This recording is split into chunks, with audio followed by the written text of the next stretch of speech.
guys! Today I'll be doing a kind of a recap on how my summer reading went. I will be doing my summer wrap-up. I won't be talking about the books in particular because I've already had wrap-ups for these books, for my monthly wrap-ups, but I will go over the books I did read.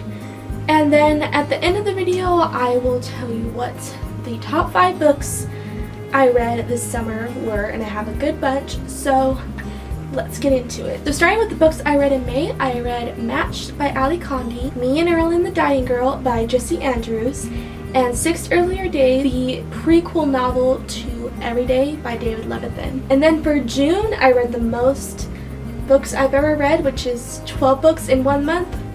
So I'm excited to show that, so let's get into that. First book I read that month was Everyday by David Levithan, Everything Everything by Nicola Yoon, Hunger and Lies, the second and third book to the Gone series by Michael Grant, Landline by Rainbow Rowell, Rebel Belle by Rachel Hawkins, and Miss Mayhem, the sequel to Rebel Belle. Miss Peregrine's Home for Peculiar Children by Ransom Riggs, and the graphic novel Miss Peregrine's Home for Peculiar Children as well. To All the Boys I've Loved Before by Jenny Han, and Ugly Love by Colleen Hoover. And now going into July, the first book I read was Another Day by David Levithan, the sequel or companion novel to Everyday, The Kiss of Deception by Mary E. Pearson, The Miraculous Journey of Edward Tulane by Kate DiCamillo, and Fallen by Lauren Kate. And lastly, going into August, the first book I read was A Court of Thorns and Roses by Sarah J. Maas, The Isle of the Lost by Melissa de la Cruz, Puppet by Pauline C. Harris, and All the Rage by Courtney Summers.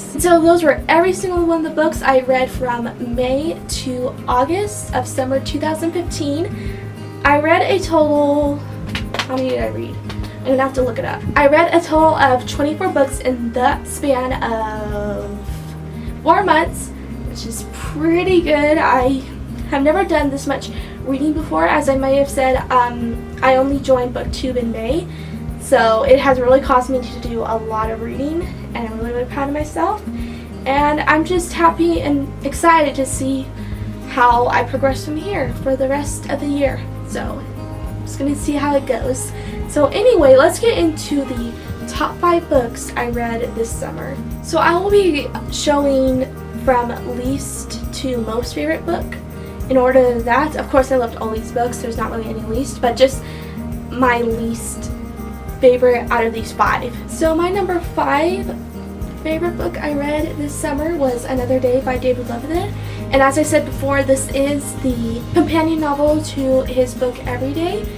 I had been really anticipating this book, and I loved it a lot, like really a lot. It totally did not disappoint. It is the same exact story of Everyday, except for it is in a different character's point of view. So it was the same exact book, but I still really loved it.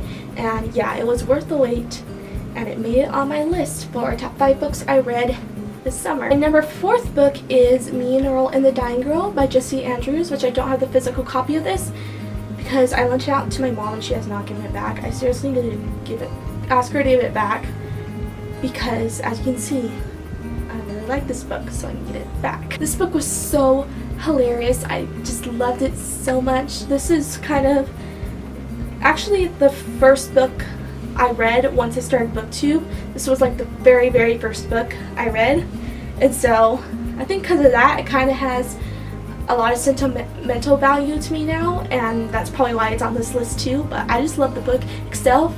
Still have not seen the movie because where I live in my movie theater, the movie wasn't playing. I know this movie was only playing in a select amount of theaters, so I never got to see it, which really frustrates me. But it does come out, I think, September 22nd, I believe, so I will be watching it the day it comes out on DVD because I just need to, because I love this book. Very excited to see the movie, and yeah, loved it a lot, and I would recommend it if you are fans of like cancer books, because this deals with cancer but in a really funny way. I just really enjoyed it, really loved it. My number 3rd choice is Ugly Love by Colleen Hoover. This is my first Colleen Hoover book and the first new adult book I have ever read, and oh my goodness, this book made me fall in love with new adult so much. It was so good. I can go on and on about this book. It had all the feels it just had everything going for it that I loved. Really enjoyed it. Would recommend it for those of you who are over 18 because this is new adult, so it has some really touchy scenes in it that younger ones shouldn't be reading about. But if you are eligible for it, give it a try, especially if you love new adult, because it was so good. Loved it a lot. And my second and first choice came in a very they were hard to pick from because I kind of both loved them the same, but I did manage to pick one that I loved more than the other. So it was kind of hard, but because I love both these books so much. So let's get into my second pick, and that is Rebel Belle by Rachel Hawkins. I've talked about this book numerous times. Loved it so much. This is kind of really the first fantasy book I read. It's kind of a fantasy contemporary sort of book. And it has like a whole bunch of genres. It's like multi-genre, seriously. This book was so hilarious. There was just, it had like everything. Romance, action, humor, so many good things. And I fell in love with it. And yeah, I'm waiting for the third book to come out. Like really waiting, but it doesn't come out till April and it's killing me. Really killing me. But yeah, I loved this one. And finally, the most exciting part, my favorite book I read in summer was A Court of Thorns and Roses by Sarah J. Maas. I have been raving about this book lately. I recently did a review on it, raved about it in there too, so if you want to check that out, do so, because yeah, I go on and on about this book in that video. I just love this book so much, so much. It's a fantasy book, which is weird because I'm not that into fantasy. I'm kind of getting into it, but I just love this. I am in love with Sarah J. Maas now. I'm currently reading Throne of Glass by her. I knew I had to pick it up right after this book because I have fallen in love with her writing style a lot. And this book is just amazing. Read it if you have not yet. I know a lot of people have read it, but if you have not, pick it up, please. It is so good. And it made it to my -- favorite book of summer. So that is a big deal. Proves how much I love it. So yeah, that completes this video. My video is dying. My memory is dying, so I need to go right now. Thank you guys for watching, and I'll talk to you guys in my next video really soon. Bye!